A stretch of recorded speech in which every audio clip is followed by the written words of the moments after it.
Alors bonjour, Scott Campbell, pasteur chrétien au Québec, parmi le peuple francophone. Alors quel plaisir de continuer cette courte série sur cette équipe fondamentale, cet ensemble fondamental que Dieu a créé en faisant l'être humain ou en faisant les êtres humains. Dieu, le Dieu trinitaire, dit, faisons les êtres humains à notre image. Alors, Père, Fils et Saint-Esprit reproduisent en nous, en l'homme et la femme, une équipe, un ensemble qui reflète l'ensemble céleste. Et Dieu nous donne deux mandats, peupler la terre avec mon image et gouverner la terre, gérer la terre, prendre soin de la terre. Ça, c'est Genèse 1. Genèse 2, on découvre que l'homme masculin, l'être masculin, a été créé en premier. Après, Dieu l'a mis dans un jardin, il l'a mis au travail pour protéger le jardin, pour le cultiver, pour en prendre soin. 3, Dieu a aussi donné un mandat, un commandement clair à l'être masculin, on va l'appeler Adam. Il dit à Adam, tu as toute la liberté de manger tout ce qui se trouve dans le jardin. Ça, c'est vraiment Dieu, le Dieu qui aime donner, le Dieu. Dieu n'est pas un Dieu toujours de restreinte et de fesses serrées. Non. Dieu est un Dieu de joie.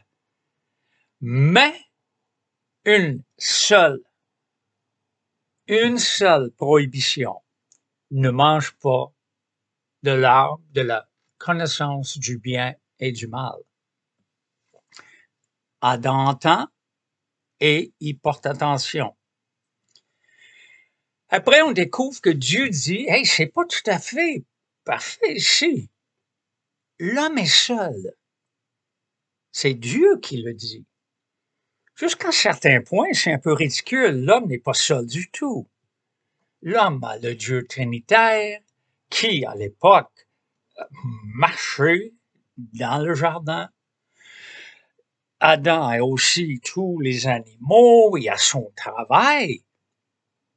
Seul, il aurait dû être bien heureux, bien content. Mais non. Seul veut dire, ou en sens très particulier.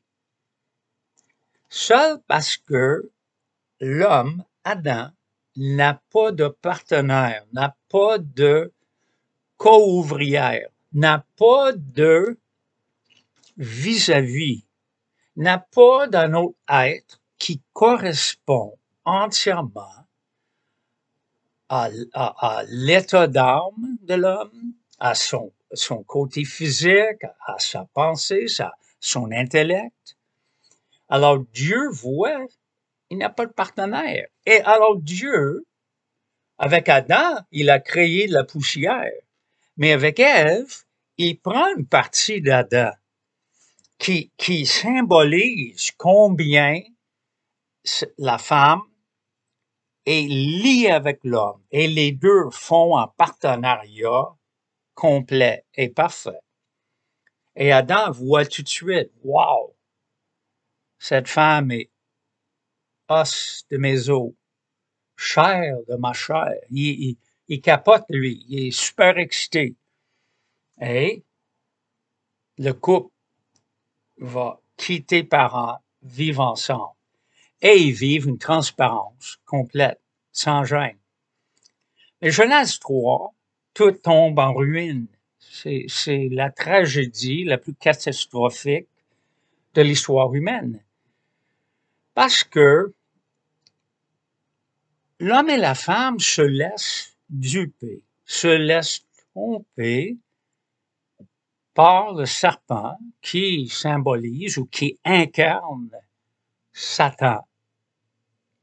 Ils sont tentés. Satan vient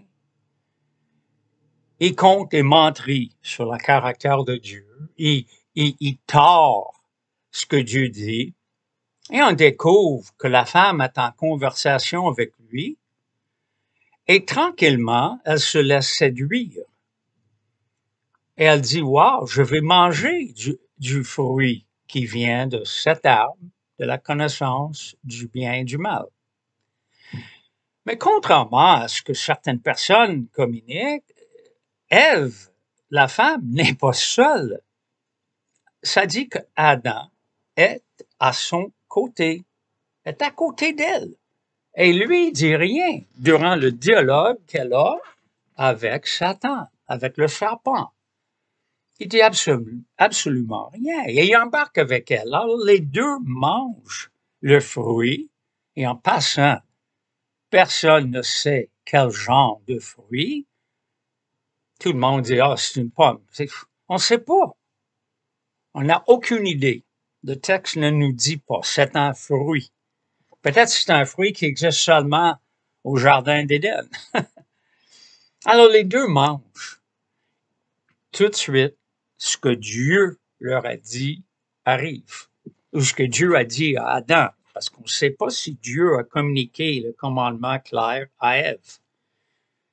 Ils sont morts. Ils sont morts à l'intérieur en premier. Ils ne sont pas morts physiquement parlant, pas tout de suite. Ils sont morts à l'intérieur. Ils voient leur culpabilité, ils voient leur désobéissance, ils ressentent la honte. Et comme avec nous tous maintenant, le péché, leur rébellion, leur égoïsme les pousse à fuir la présence de Dieu. Ils ne sont pas poussés à courir vers Dieu. Non, ils fuient. Mais ce qui est merveilleux dans le chapitre 3, même si maintenant ce partenariat est tellement brisé, est tellement en miettes, la vérité et la réalité de la grandeur, de la grâce et de l'amour de Dieu est évident. Ce chapitre nous démontre clairement que Dieu veut récupérer les deux êtres, Adam et Ève, et il veut récupérer la race humaine. C'est ça son cœur. Il aurait pu faire disparaître. Non, il ne faisait pas disparaître la race humaine. Il dit, OK, je mets en plan B. Plan B en action. Alors, les deux fuient. Dieu les cherche.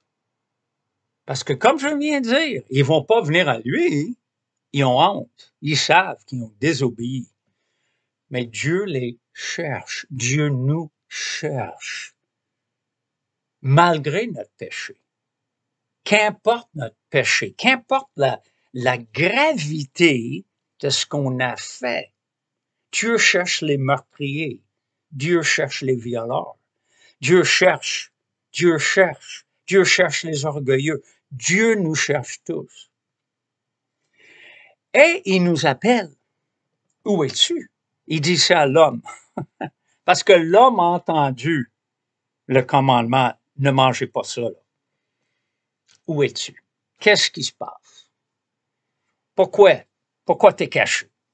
Alors, toute l'histoire est alors dévoilée. L'homme avoue son péché, la femme avoue son péché, et Dieu commence alors à leur dire, voilà les résultats. C'est fondamental. Pour avoir une vraie relation avec Dieu ou avec un autre humain, nous devons être honnêtes, vrais, vulnérables, transparents. Les deux avaient besoin de dire, oui, j'ai péché, oui, j'ai mangé le fruit. Il y a peut-être un aspect qu'il blâme un petit peu l'autre, l'homme blâme la femme, peut-être. La femme peut-être blâme Satan, ou peut-être il avoue avec humilité, parce qu'ils disent la vérité. La femme que tu m'as donnée m'en a passé le fruit, j'en ai mangé. That's it. Deuxième, alors Dieu les cherche et Dieu les oblige jusqu'à un certain point à avouer ce qui s'est passé. Et puis, Dieu embarque le plan B pour récupérer ce couple et la race humaine. Il dit au serpent, il maudit le serpent, premièrement. Deuxièmement, il dit, pour toute l'histoire humaine, toi, tu vas mordre le talon de la femme et de ses descendants, mais elle va t'écraser la tête. Alors, Dieu, déjà, dans ce verset, prévoit la venue de Jésus-Christ qui va complètement écraser la tête du serpent et va pourvoir une restauration totale et un rétablissement de paix avec Dieu. Alors ça, c'est la grâce là-dedans. Mais il y a des résultats de leur désobéissance. Et le grand résultat, par rapport à cette équipe qui était tellement parfaite, maintenant, ça ne marche plus comme avant. Ça dit que la femme va être attirée à son mari et avec un aspect peut-être de attirer à manipuler, attirer à contrôler. Mais l'homme va dominer sur elle. Alors la guerre des sexes commence à ce moment-là. Et la beauté de l'équipe qu'il y avait auparavant est brisée. Et à l'homme, le sol est maudit. L'homme n'est pas maudit. La femme n'est pas maudite. Dieu va les récupérer. Mais le sol est maudit. Alors l'homme, la joie qu'il avait au travail avant, puis tout allait bien, puis maintenant, ça va être beaucoup plus difficile. Mais on voit que la grâce commence tout de suite. Dieu les enlève les pannes de feuilles. Il avait essayé de se cacher l'un de l'autre, se cacher de Dieu. Non, Dieu dit non.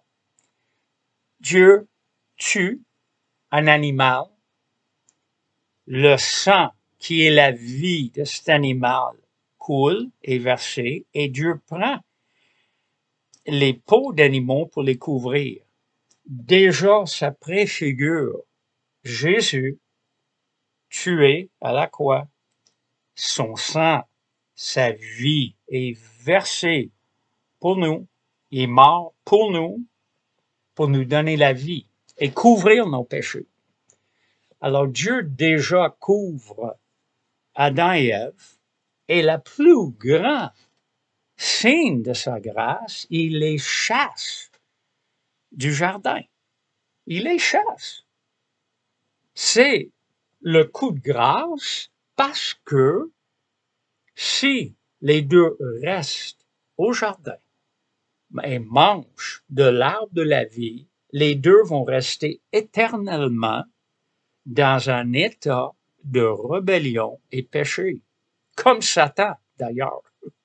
Alors Dieu dit non, non, non, je vais vous récupérer.